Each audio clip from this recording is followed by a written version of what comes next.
Welcome to Random But Memorable, a podcast from 1Password. I'm Sarah, one of the founders at 1Password. I'm Rue, head of password manager development. I'm Matt Davey, 1Password's chief experience officer. I'm Anna, the producer behind the show. And we're the hosts behind Random But Memorable. Together, we offer up bi-weekly security advice, interview special guests from the cybersecurity community, and round up the latest in security news with Watchtower Weekly. We may even play a silly security game or two. So sit back and enjoy the show. This person has done more for online safety in their first 18 years of life than I have. So, yeah. That's great. That's great. Why was there a giant pause there? That was weird. That's the level of supportive. Woo! That's great. That's all we've got today. We're like, nope, don't like anything.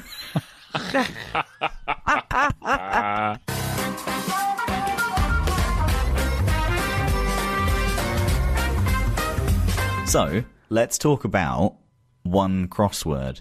Have you seen this? This is like 4 years old. Someone made this a while ago. No, it's not. Someone made this in January, and I only noticed it the other day because someone shared it with me. It generates crosswords based on the passwords in your 1Password vault. No, this is old. I've seen this years ago. I think there was something similar, but it was designed to reveal your passwords, and it was like a phishing tool. Oh, well, I played with that a lot. No, I think I've seen this. Okay, this is none of those things. All right. There is a password game. This thing says it came out on the 15th of January, 2025, which is this year. All right, I'm going to need Anna to come in and talk to us about what other games have been created based on our show. I'm not going back through all the show notes. This is not created based on our show. We have never talked about building a crossword out of... Someone made a game based on the podcast. I'm not going crazy. Okay, considering you, for the first 10 minutes of the episode didn't have your microphone turned on. All right. Matt, talk to us about one crossword. It looks great. It looks pretty fun. So it's very simple. It is using the 1Password CLI tool, and essentially it fetches some of your passwords from 1Password, generates a crossword. I'm assuming it does this locally. I have not checked this. Maybe read up on it. Maybe look at the source code before you run this. I actually would just watch the video. I think it's fun. So it fetches passwords, it generates a crossword based on it, and then has a UI for kind of solving the crossword. I think that's kind of fun. It's fantastic. I love how our users can just do stuff. You know what I mean? There's all the CLI tools out there. There's all this kind of stuff, and you can just do fun things, and you can make it exciting for what you want it to do. It's great that we have that option. I will just add, I think this is better probably if you use the word list passwords.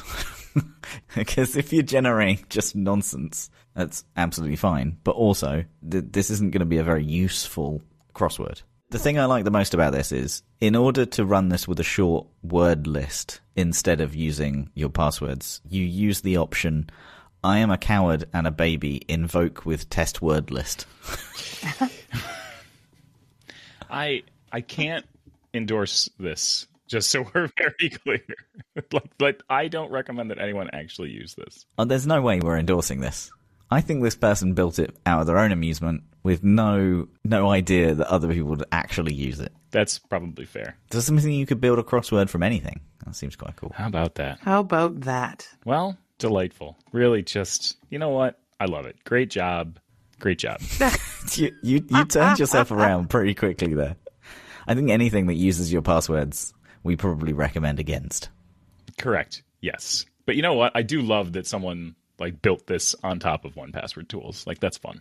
That's genuinely fun.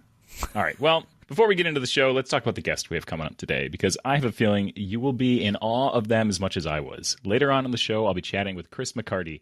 Chris is an activist and the founder of Quit Clicking Kids, an organization dedicated to advocating for children's rights in the digital age.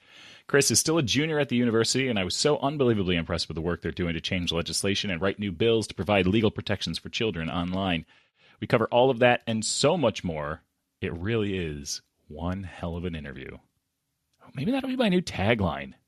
One hell of an interview. Why do you need a new tagline? What's wrong with the old one? Why do you have to change things, Rue? What, from drop it in here? I think this will be an addition. One hell of an interview. Oh, in addition. Yeah. Have either of you watched the new series Adolescence on Netflix? Sophia watched it. I have not. Yes. Isn't it awful? I mean, awful and brilliant. Okay, I haven't watched it. I've heard nothing but good, if you have teenagers, they should be watching this. You should be looking at and it's just a big giant critique on social media and how involved people should be without being graphic. But I'm always nervous to watch stuff like anything sad because I just don't need extra sad. So is it sad? I would say it's not sad, but it is harrowing. I think that's a good description of it. It is slow-paced and harrowing throughout. Well, thanks for that. Now I really know whether or not I should watch it.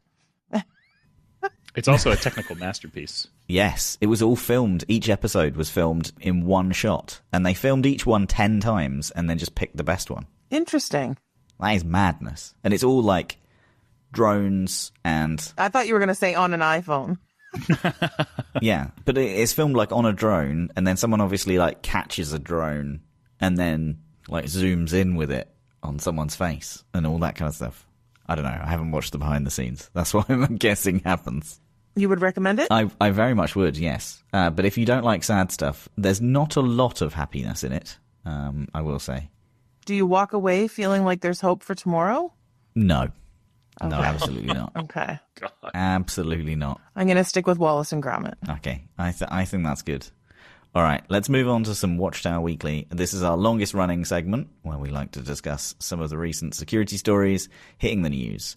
So this one is about Microsoft announcing security AI agents to help overwhelmed humans. It's from The Verge. Microsoft has launched its AI-powered security copilot a year ago to bring a chatbot to the cybersecurity space.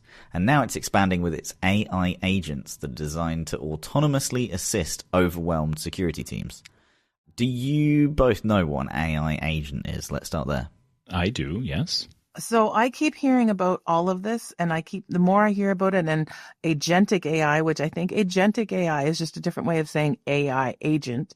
So it sounds less like a person, but it's just a tool, right? We should create a new company called Agentic. That would be fun. Oh, it has to already exist, right? Oh, probably. They're probably very angry that everyone is using their company name and they're getting no trademark for it.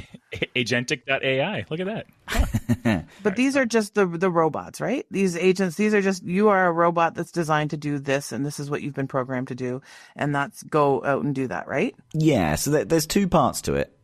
So an AI agent is like a helper that can understand what you want, make plans to get it done, and then go and do the work by using different computer tools. And it learns over time about how to do that better. And then this other thing that came in very recently is called the MCP, which is, I believe, the Model Context Protocol. And that was created by Anthropic, who I believe make Claude AI. And they, this MCP open protocol thing. So it's open, it's available to all AIs, and it's kind of like a standard, which is really cool because this standard has been stood up incredibly quickly compared to some others. But MCP basically implements this thing that gives us a common format so that the whole industry can hook up to these tools, and it's straightforward, and the agent understands how each tool works and knows what to do with it. So AI agents can connect using this open protocol, and it's basically so the standard can expose what a tool does. So if you use it for security things, you could say, okay, anytime this happens, go and do this. Or hey, can you constantly check what devices are looking and how they are and all this kind of stuff. And when the agent kind of jumps in, it has specialized context and knowledge and information about that kind of thing, which is really cool. But of course, interesting thing that unfolds with the MCP is that there is no authorization or authentication built into it. So you are essentially allowing robots to go around and do things, and it's just oh, they've logged into the entire product, therefore, they have admin rights or something. It's kind of wild. But yeah, so Microsoft is unveiling 6 of its own AI agents for Security Copilot, as well as 5 that have already been created by its partners. So Microsoft's 6 security agents will be available in preview soon. They are designed to do things like triage and process phishing and data loss alerts, prioritize critical incidents, and monitor for vulnerabilities. So, yeah, I'm going to assume this is built on that open standard as well. This is fantastic. I love this. We're starting to see some really great real-world applications of large language models, and yes, this is one of those things that they excel at, right? Which is like finding patterns in data and things like that. So putting them in place to watch for, increases in traffic or oddities around traffic and stuff like that is very, very cool. I love it. The processing phishing stuff gets into a fully service to service, criminal to enforcement layer. Yeah. Which I kind of think there should be a movie about. I think that's a really good kind of premise for a movie where no humans are involved in phishing anymore, but it's just all robots trying to trick each other. I love that. That would be great.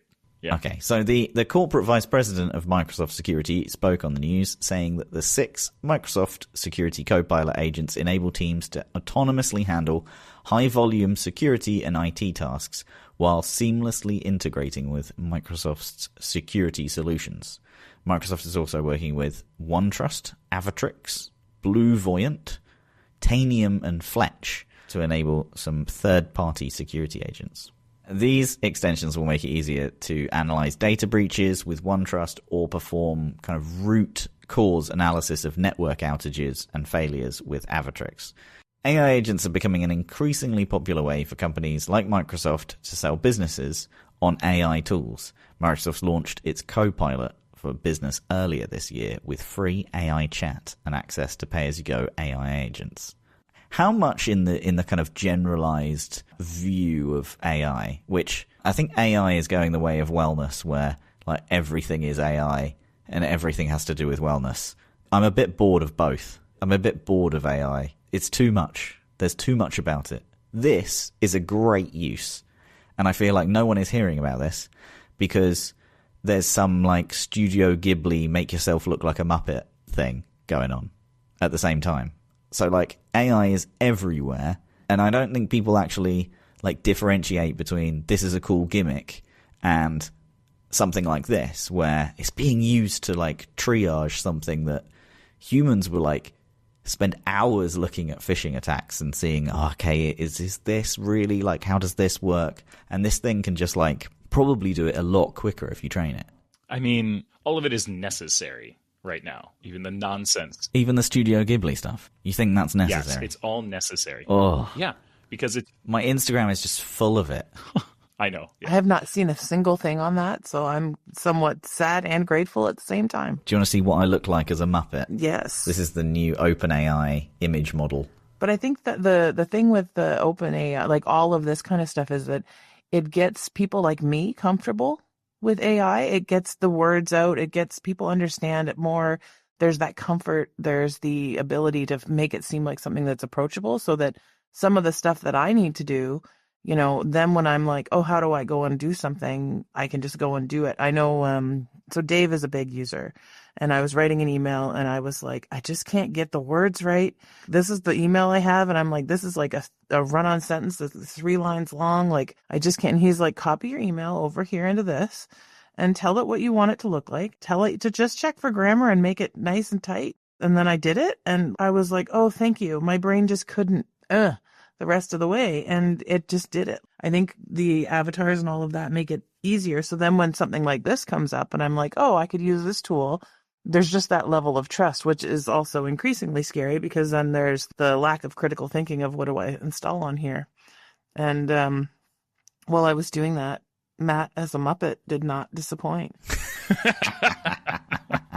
You are very right, Sarah. In the fact that these things make you comfortable with this. I completely agree. But at the same time, everything is AI. Everything, just anything that anybody talks about, especially in a business context.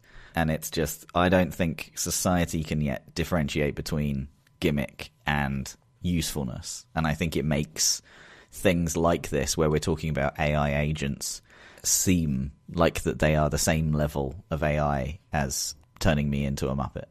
So, this next one from Bleeping Computer. The FBI is warning that fake online document converters are being used to steal people's information and, in worst case scenarios, to deploy ransomware on victims' devices. Have you seen these things? Like, I need a photo changing from like an AVIF to a JPEG or something.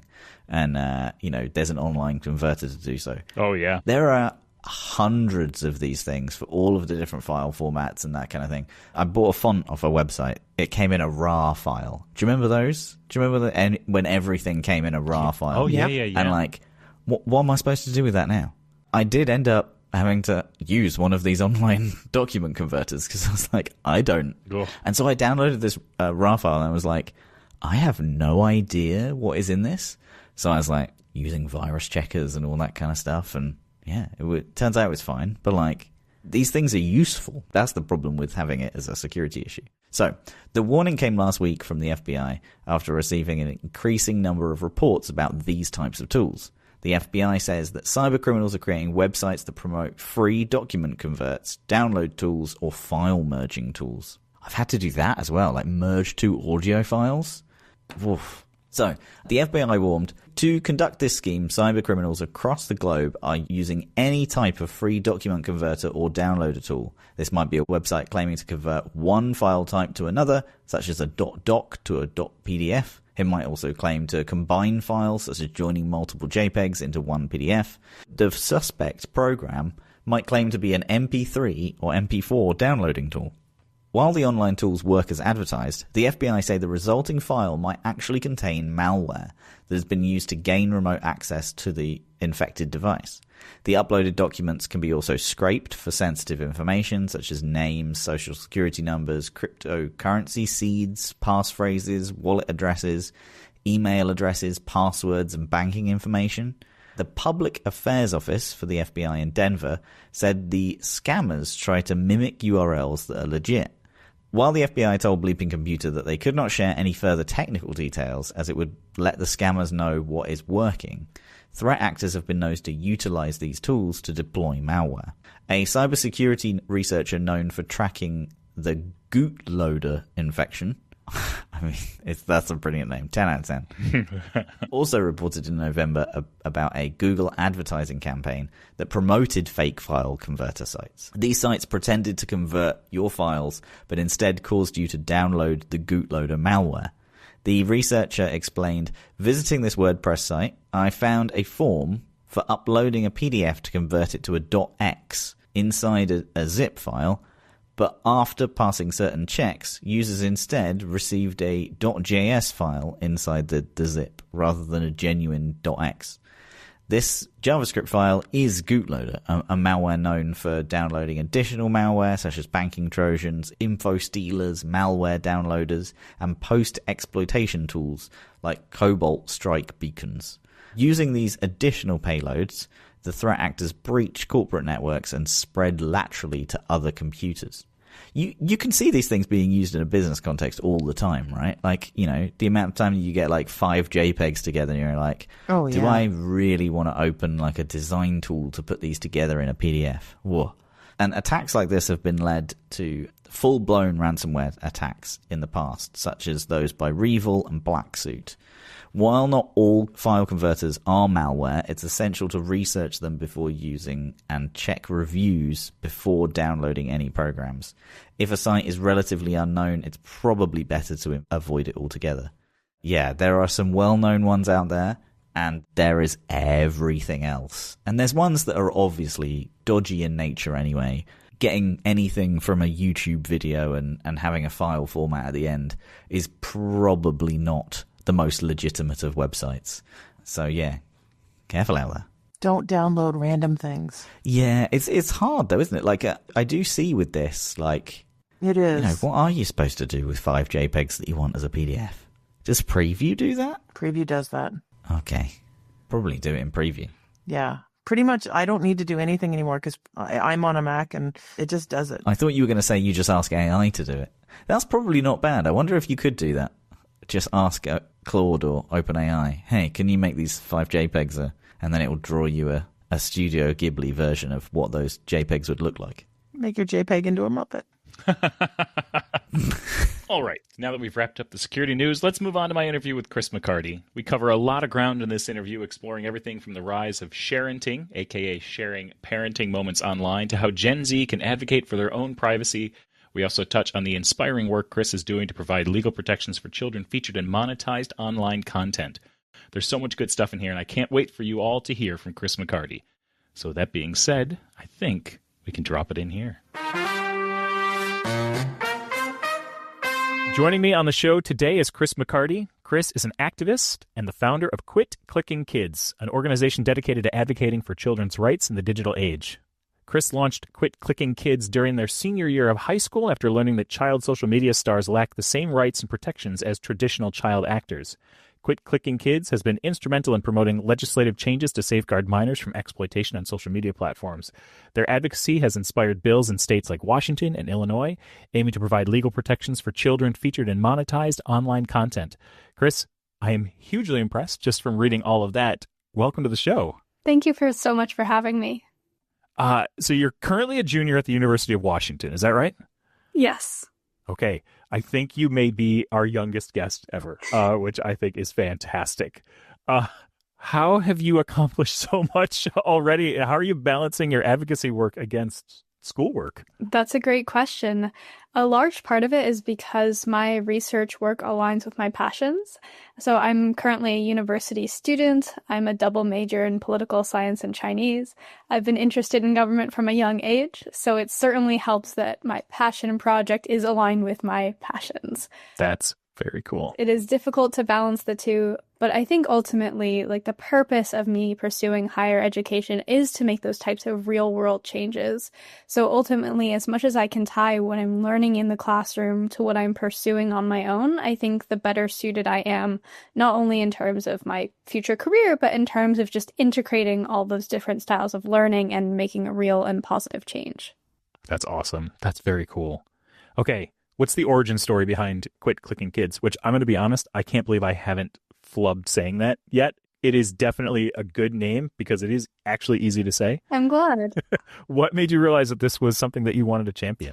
It started actually with a couple of different things. One of them was a Girl Scout project.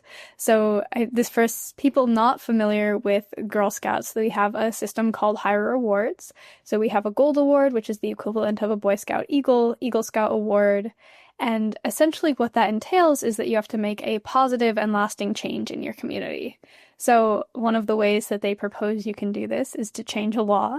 That's one of the less common routes that people tend to go down. But again, public policy nerd, that sounded right up my alley. And that coincided with a lot of research I was doing around family influencers. And really what got me started on family influencers as something that I wanted to tackle was not actually because I was watching those influencing accounts myself. Even though I'm a member of Gen Z, I'm not really on social media very much just for entertainment purposes. It actually started with reading a news story about a now infamous family influencer who had adopted a special needs child from outside of the country. The video where she brought him home was viewed 5.5 million times. She made a huge series of monetized content featuring this kid. One of the things that was more notable was having her followers donate money to unlock pieces of a jigsaw puzzle that would make his face. So his name, his face, his story were everywhere. And then a couple of years in, all of a sudden, he just stopped appearing in that family's videos. And that prompted a pretty significant backlash because all of the followers of the account were saying, "You used to have another kid. What happened? Where did he go?" And the parents then made what I would argue is now the sort of stereotypical YouTuber apology video where they said, we relinquished custody of the child, but we didn't want to make that decision public in an effort to respect his privacy. And so that statement about respecting his privacy kind of contrasted with the depth and consistency of information that they had been sharing about him previously and the way that they were using his name and likeness not only just to really kind of share every step of the adoption journey, but also the way that they were monetizing that information. So that really prompted me to do more research in, okay, what does it mean to be a family influencer? What kind of goes on behind the scenes that maybe isn't captured in the videos? And how can we make sure that these kids are protected? What are your thoughts on the rise of sharing parenting moments online and how it affects children's future privacy? Because we are definitely like well within the time frame where people are having kids and those kids are growing up and now have online presences of their own that could sort of like come back on them in very surprising ways. Definitely. I think it's really important for parents especially to consider the ways in which online content doesn't always die. In fact, quite frequently, it's a very permanent thing to share something online. It can be screenshotted, it can be downloaded. And I think we're seeing with the rise of AI technologies, with the rise of reverse image searching, it's very increasingly easy to be able to find out everything about a person just from their name or just from their image and kind of pull up everything that they've been associated with on the internet. So I think that what initially seems like, oh, we're just sharing this moment online, it's a one-time thing, it doesn't matter that much. I think you have to be careful about, okay, well, how many of those one-time moments are you actually sharing online? Are you building out a comprehensive picture of your family life just from those individual posts? And that's something that I think you have to be mindful of as a parent is like, how much of a full story am I giving to the people that are following me? Do I know the people who are following me, or are just strangers getting access to this information? I think kind of taking a look at that broader picture is really important. Do you think that parents are aware of the risks of building this comprehensive online version of their kids, a vision of their kids? I think certainly some parents are. I think the trouble is that not all of them are. So I think there's a lot more education that needs to happen in this space just to make sure that people are following best practices. I think I'm very fortunate in a lot of ways to have grown up in Gen Z so that the Gen Xers and the millennials could kind of teach me about how to be safe online. I think there were a lot of, like I said, I was in Girl Scouts, and then the school that I went to and my parents, they all taught me about media literacy and here's how you be safe online. Don't share your full name, don't share your birthday, don't share your location, all of this kind of stuff. And I think now we're kind of seeing almost like a turnabout where a lot of the influencer parents are just sharing all of that information that they're telling their kids to be careful with. So I think there is sort of this weird, like, yes, it's understood in some ways, but not in others. Another important aspect for parents to consider is the idea that there's often, it feels safer to post some things online because there's this perceived distance between the parent and then whoever is interacting with the content. It's like, oh, well, they're just commenting online and they don't really have access to like anything in my real life. But I think it's important to know that you don't necessarily know where those people are commenting from, and that artificial distance is artificial. As part of the research for this project, I pulled comments from a really popular family influencing account's Instagram, and you see things like, I saw you at the mall today and you look so beautiful, under this comment of this young child. And so I think that that hopefully helps underscore to parents that if you don't know who your follower base is, there are definitely people who can interact with it with perhaps not the best intentions. And it's important to know that they might be far away, but they might not. And just be mindful of the types of things that you're sharing and how that could be potentially used against you or your children in the future. Yeah. Eesh. God, that's so creepy. I don't like it. All right, let's pivot to legislation. Can you talk about some of the key legislative moments that you've reached or that you're working towards? And what has the response been from lawmakers as you've been showing up on the scene? Definitely. To me, the first milestone, one of the biggest milestones, was actually just getting a bill crafted in Washington state. So this was in 2021 to 2022, that legislative session for Washington. And that was just a lot of me cold calling and cold emailing legislators in Washington state and saying, hey, here's the problem. So I laid it out kind of as we have been talking about it here today. There's a lack of privacy for these children. There's also the fact that a lot of these accounts are really significantly monetized.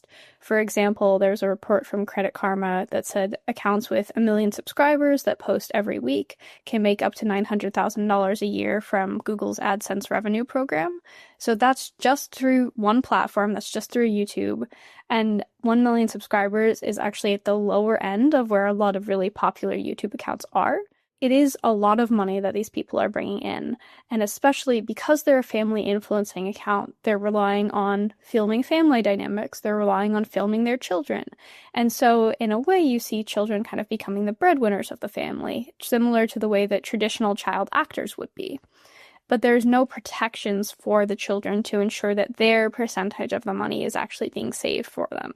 So I took those issues together. I said, I think that we need to mirror the Coogan laws, which protect traditional child actors. They set aside 15% of a child's earnings in a locked trust account.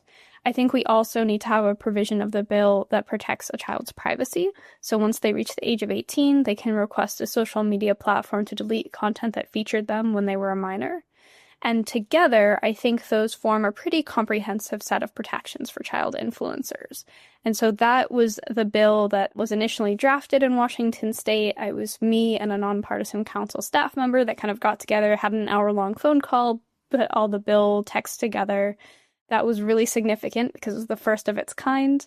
And that later went on to be adopted really by the Illinois state legislature and then later by California and Minnesota as well.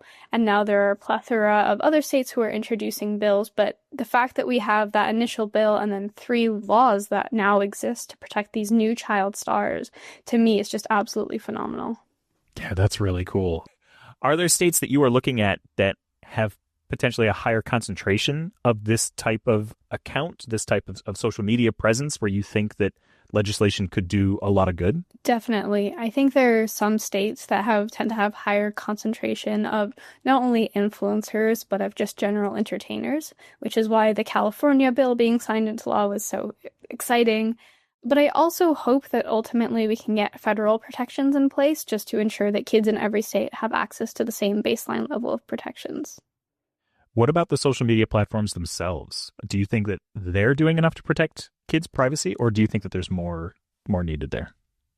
Yeah, I think there's a lot more to be done in the realm of protecting kids' privacy, especially online. And one of the things that I hope to see is a greater prevalence of those right to be forgotten provisions. I think it's really important that we do allow anybody, but especially kids who were shared online without their consent, the right to request a social media platform to delete something that featured them that they're not comfortable with sharing. I think another kind of common misconception is that, like, oh, I can share my kid, like, having a bad day or having a tantrum or whatever because they don't really care. It's like, okay, well, they might not care in the moment necessarily. I think even then some might. But where are they going to be in 5-10 years? Where are they going to be when, like, if somebody Googles their name, the first video that comes up is this tantrum video of them?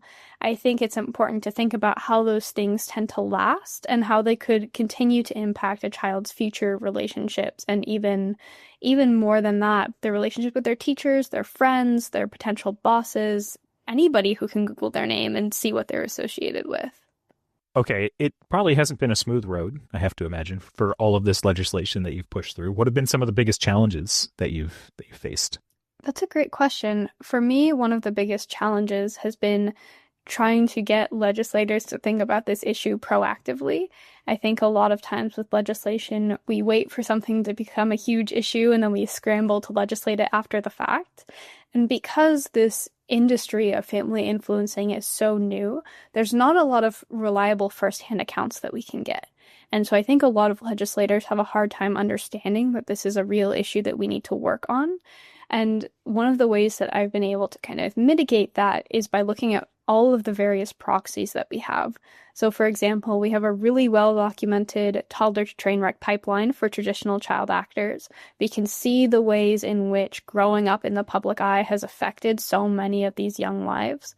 We can also see numerous instances of child entertainers whose money was stripped from them by their parents or by people who were close to them.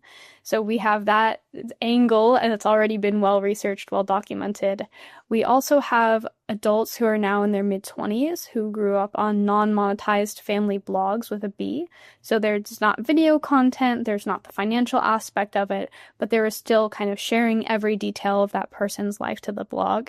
One of those individuals is a personal friend of mine who their parent had shared every detail of their diagnoses and had shared pictures of them in the hospital. and really just didn't seem to be there for the child as much as wanting to take pictures of things for the blog. So we have that as well as a very well documented, again, not quite the same as modern day influencing, but a pretty good understanding of how the precursor is shaping our current field. And then finally, we do have growing research in this field. It's very small right now, but even without those firsthand accounts, the silver lining of the parents sharing so much information about their kids is that pediatricians and child psychologists are already starting to analyze just the content that's online and saying, hey, some of these things that you're sharing, these could be potentially harmful later on in this child's life.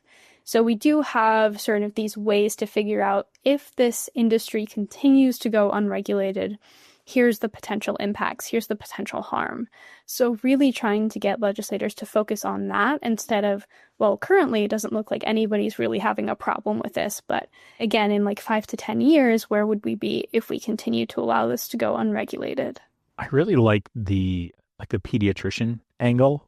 Inroads there could potentially make a pretty big impact, because something as simple as a pediatrician handing out a pamphlet during a visit to be like, hey, this is just something you might not have thought about that you should probably think about. It, covers research and impact and stuff like that. And if we can get even one person to be like, oh, geez, I didn't think about that when I was like live blogging all this stuff that's happening with my kid right now. Like it's a really interesting angle. Other avenues, other ways that you've seen that are starting to help raise awareness. Are there TV shows? Is this showing up in media in places that you think is actually having an impact, or otherwise sort of becoming a little bit more, being introduced more to the mainstream? I think it's starting to. I was fortunate enough to be a guest on Demi Lovato's documentary Child Star, where, again, it was focused primarily on traditional child actors, but then they brought me in at the end to sort of talk about the new generation of child stars, the family influencers, the child influencers, who are facing a lot of the same issues. So I think kind of that mainstream media recognition is very helpful. And I think aside from that, I know there are series that are starting to come out about infamous family vloggers. So, for example, Micah Stauffer and Ruby Franke, and kind of focusing on those extreme cases of family influencers. And I think that's helpful to start getting people thinking about, okay, family influencing looks fun and spontaneous and easy, but is it really? But I think it's important to focus on the cases that aren't just like those extreme cases. Any kind of family influencer needs to be really critical and really thoughtful about the type of work that they're asking their child to do. They need to try and ask for their child's consent as much as possible. Obviously, children can't legally consent, but there is, I think, a baseline obligation of parents to sort of gauge how much their child is interested in what they're doing, how much their child wants to be in it. I think those are the primary things. I certainly think that as many of the children on today's influencing accounts continue to grow up and feel free to speak out about their stories as they leave their family influencing sort of life behind, I think we'll have a lot more of those kind of first-person accounts. I anticipate a lot of memoirs on the horizon that sort of detail their experiences. Sherry Franke's, for example, just came out. So I think this is an issue that will only continue to grow. I have to imagine that it's challenging to raise these conversations about online privacy, especially when folks might not see it as a critical concern. So like, what's the inroad there that you are trying to leverage? There's two primary aspects to Quit Clicking Kids, one of which we've already covered, is the legislative advocacy, but the other one is really focused on education. So, for example, I have a Quit Clicking Kids website, and that's where not only do I track like the state-by-state legislative process, but I also track the different articles that are coming out about different family influencers, about new research in the field, about the types of people who interact and engage with these accounts, and why it's important to be wary of who is interacting and engaging with your account. So through that lens, I hope to really bring people to the idea that it's okay. You can start and just really start learning. You don't have to be an expert in the field, but I think it is important to sort of turn your critical thinking brain back on when you're engaging with social media that features kids. I think primarily social media features as a place where we can just kind of turn our brains off and relax and have fun. And I certainly use social media for that. But I think when we see content that features kids, that's when it's really important to ask ourselves, okay, what are the implications of this? What might filming this have looked like? I've spoken with people who were former child influencers, and one of the things that they said is that they were filming for this channel that did a lot of like fun challenges and whatever, but they were filming 10-hour days. That's not something that comes across just from watching the videos, but in a lot of ways, again, very similar to child acting, right? There's just a lot that goes on behind the scenes. The difference is that it's much harder to regulate because it's in the house and not on the set. Yeah. Oh. 10-hour days. 10-hour filming days for a kid. That is wild. And as you said, completely unregulated. Do you have guidance for how you think influencers can balance the responsibility around content creation with the respect for their children's privacy? I think there are some ways to be a more or less balanced influencer. One of the key ways is focusing more on your own story than your kid's story. So, for example, there are some family influencers who want to detail their child's like medical health journey or like their mental health journey. And I think that part of the reason they do that is not to be malicious, but it's to find a community of parents and of children who are going through similar struggles and to offer their advice. But I do think it's possible to share that story just from your perspective as a parent without sharing personally identifiable information about your kid. I think there are more measured ways to kind of build that community that don't rely on sharing such in-depth information about your child, and especially in ways that makes it easy for other people to find out that information about them that maybe they would rather people didn't know. I think that's one of the most important things.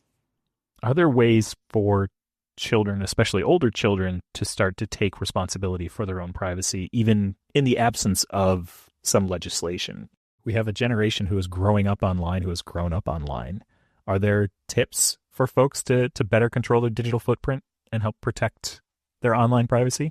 I think when it comes to an individual, it just comes back to that common sense sort of don't share your name, don't share your image, don't share your birthday, don't share your location. And I know that that's difficult, especially in a world where social media is increasingly used as a means to connect people. And I don't want to be like this harbinger of doom. I think social media has a lot of great qualities. I do think a lot of the community building aspects of it are wonderful. But I think as much as possible, being mindful about what you share, keeping an eye on who's following you, making sure that you know your followers at least to some degree, just to make sure that like they aren't trying to engage with you inappropriately. And especially, again, if you're featuring people who are not you in your social media account, making sure that you obtain consent from them as best as you can. Whether that be a child or even just your friend or even like one of your parents, making sure it's like, hey, I was planning to post this picture or this video, but you're in it. Are you okay with that? And maybe showing them what they look like in the post or the video and making sure that they can kind of see what they're being a part of and agree to it. I think one of the key things for me about the issue of family influencing is the idea of consent, which of course kids can't legally do, but again, kind of gauging their interest, because ideally consent should follow the FRIES acronym, which is consent should be freely given, reversible, informed, enthusiastic, and specific. And I think when you apply that to child influencers, it's really easy to see how this falls short. Freely given, I think, is one of the biggest problems here, because in a lot of cases the parents are becoming the bosses of the children. So arguably one of the biggest conflicts of interest there are, especially when the children are still like living under their parents' roof, they're not fully adults yet. There's definitely that pressure to perform, to be a part of the channel, to keep making money, especially if one of the forms that they have are like these affiliate links, these sponsorship deals where people are paying them to go on trips and have all these wonderful experiences. I think that does kind of put a lot of pressure on the kids to perform and to keep performing. Reversible goes to that about how social media is very, very difficult to reverse, which is, again, part of why the legislation says, no, once kids reach the age of 18, they should be allowed to request content deletion. And I think the last three aspects all kind of go together. It's very, very difficult to get informed consent from a child who I can't imagine asking an 8-year-old, so you're going to be featured in this video. are you okay with that? Here are the 5 to 10 year implications of this. And, how does that make you feel?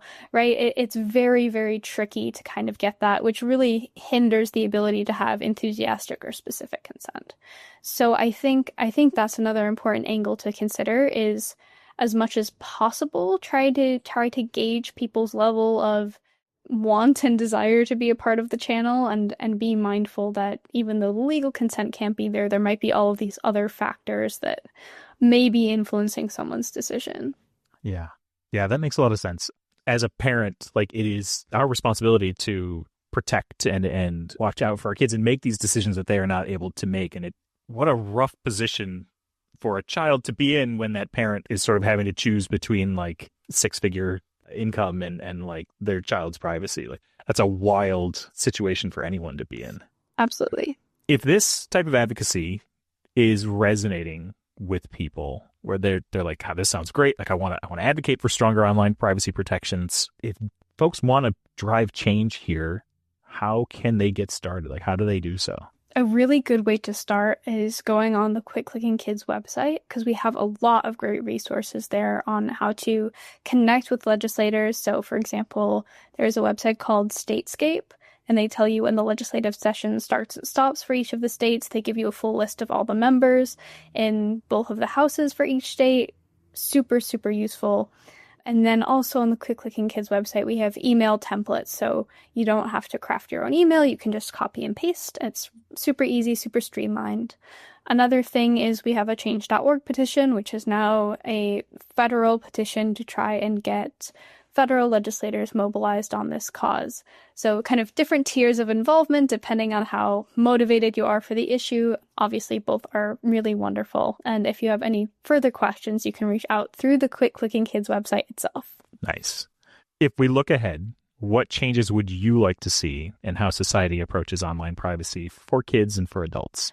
One of the biggest things that I would want to see is this recognition that kids have their own lives and their own struggles. They need a childhood.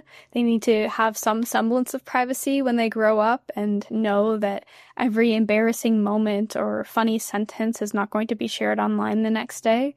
To have somebody that they can speak to in confidence and just have a family member instead of a content creator. And I think a big part of that is if you were to flip the script and if you were to have a 16-year-old who made a monetized family social media account that just only featured her mom.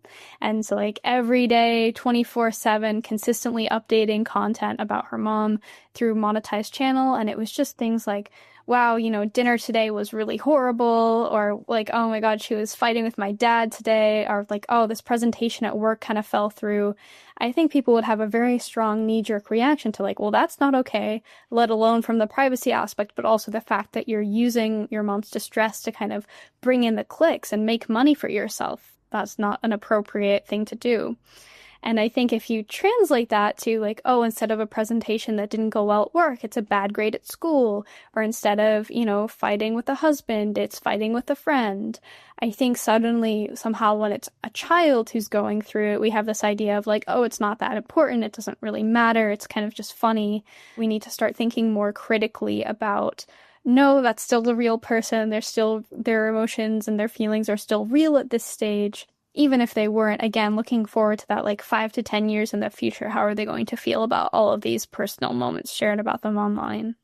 I love that role reversal, a way of framing. That is a very effective way to approach this. I'm glad. Yeah. Okay. Finally, where can folks go if they want to learn more about the work that you're doing or about Quit Clicking Kids? Pretty easy. You can just go to the Quit Clicking Kids website, which is quitclickingkids.com. You can also go to the Instagram, which is Quit Clicking Kids. Very nice. Well, Chris, thank you. This was wonderful. I appreciate you taking the time. Very informative. Thank you so much. So that was one hell of an interview with Chris McCarty, a truly inspiring individual. And if you enjoyed that interview, took something from it, or want to discuss anything that we've talked about in today's show, you can head on over to onepassword.community. There's a dedicated page for Random But Memorable where you can comment on every episode. We'll leave a link to that and everything else we've mentioned today in the show notes. Excellent. Thank you, Rue. And encourage everyone to head over to the 1password.community site. There's lots of good stuff going on there. There's already been some fun comments from some of our listeners, so thank you for that. All right, it's time to go over to Ask 1Password. This is the segment where we get to answer your listener questions, and hopefully you can get the answers that you need. And today's email comes from Ronnie. Hi, Rue. I've been loving the show lately and particularly enjoyed the guest on the last episode. As a parent, I'm worried about my kid having a private 1Password vault where I can't see what they're saving or have access to it in case they forget the password. So my question for you is, how would you recommend parents use 1Password with kids who are too young to fully understand security? Thanks to the whole Random But Memorable team. Ronnie. Okay. Ronnie, what do you think your kids are putting in 1Password? Yeah, I think it's kind of, I think personally, I want to have them have a private vault because I think it kind of teaches them the separation of like, this is a you thing. This is your Roblox account. You need to be responsible for it. This is how you get access to it.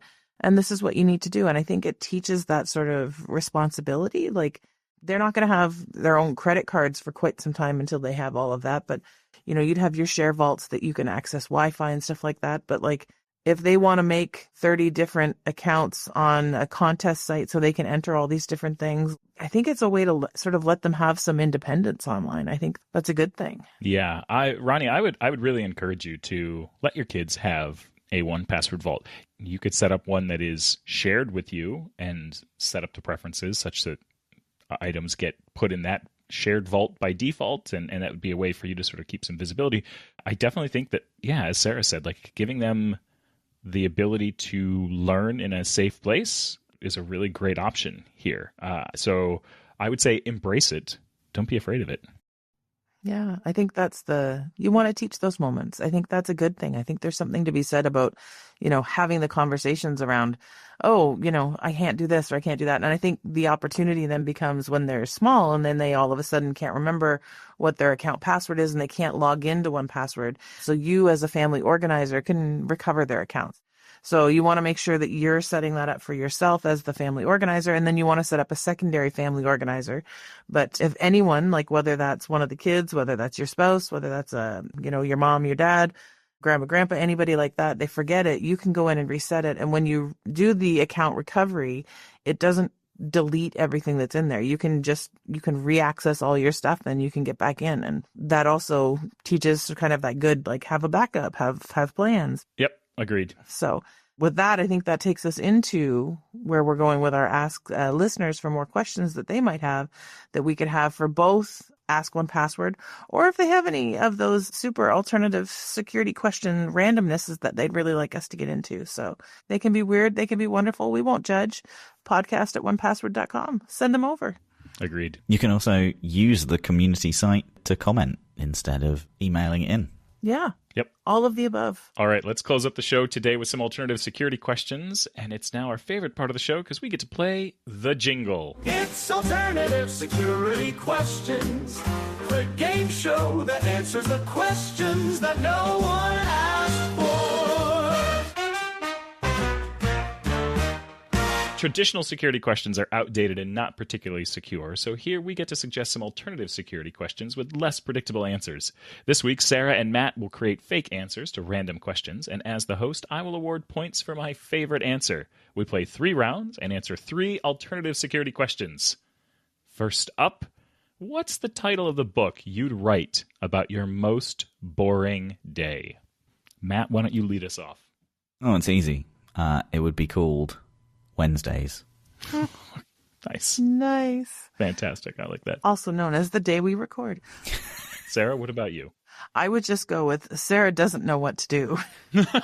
You know? I like that as the name of a children's book. I think that's brilliant. That's a good children's book title. I don't know what I would do with a boring day.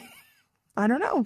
Okay, straight after this, I'm going to go into AI and I'm going to get it to write one of those, like, you know, rhyming tone books as a children's book, but for Sarah doesn't know what to do. Yep. I like that. Yep. Should she do the laundry? Should she scrub the toilet? She should not. Google Gemini answered by saying the book would be called The Algorithmic Amble, A Day in the Life of a Large Language Model. Oh, that's quite sad, isn't it? It sure is. I sometimes do kind of anthropomorphize these things as like being trapped. Yeah. Yeah. What's the strangest thing you've ever apologized for? I think we have two serial apologists on this on this episode today. So, Sarah, why don't you lead us off? I think it's just got to be apologizing for apologizing. Yeah. That's a good one. Like, I'm sorry. I didn't mean to apologize. I'm sorry. You apologize for giving a bad answer on a terrible game show. Yep. Matt, what about you? I dropped my ice cream on the floor, or the ice cream fell out of the cone, and I thought that it had got on someone's shoes, but turns out they were further away. It was like a perspective thing. And then I tapped them on the shoulder and apologized. But to them, who didn't have ice cream on them, had no idea that I just dropped my ice cream. I literally just tapped them on the shoulder and said, "I'm sorry." Nice. That's pretty bad. That's rough. Okay, if you had to describe your personality as a flavor, what would it be? Matt, we'll start with you again. I would love to reposition this and say, what would you describe my personality as in a flavor? Oh, man. That's I'd like to say sour. No. Some people enjoy sour, but like it's a little bit abrasive. No. You know what? I think it might be like one of those salty Dutch licorices. I think that's your personality. Oh, that's not very nice. Oh, see, I was going to go with like sugar toast. No. These are some very different answers. This is fascinating. Well, toast is very toasty, right? Like toast, and then you put the little, and it's got the granules, so it's like, and then there's the sweetness. Now, when was the last time that sugar toast made you feel bad about yourself and question every part of your being? God. Oh, no. Oh, I thought you meant like a delicate, like French toast kind of thing. No, just like thrown in bread with sugar on. Okay. That's a different tone for my personality. Piece of toast out of the toaster with some brown sugar. All right. Sarah, if you had to describe your personality as a flavor, what would it be? My first thought was just Rocky Road. Oh, I like that. Yeah. Yeah, that's pretty good. Yeah, that's really good. Yeah. There's some swirls. There's some nuts. There's all kinds of things going on in there. That's a perfect answer. All right. 0 points to Matt. 10,000 points to you, Sarah. 0 points to Matt. Matt does get 5,000 points for apologizing for nothing. And I like the title of your book better, Sarah. So you get 1 point for that. Matt also gets a point because it was also just a good title. I'm happy with that. As always, a lot of fun. Yes. All right. Love you both. Love you both. Love you both. Bye-bye. Thank you so much for tuning in this week. If you're enjoying the show, we'd love it if you could subscribe to the podcast on Apple Podcasts, Spotify, or wherever you listen to your podcasts. You can also leave us a rating or review. It's one of the best ways to support the Random but Memorable podcast, and we always enjoy reading your feedback. We're also a community-led podcast, so if you have any questions for us to answer in Ask One Password, topics, requests, or even guests that you'd like to hear from, please send us a message to podcast@onepassword.com. We read all of your comments and look forward to hearing from you. We hope you join us next episode for plenty more random moments in the world of cybersecurity.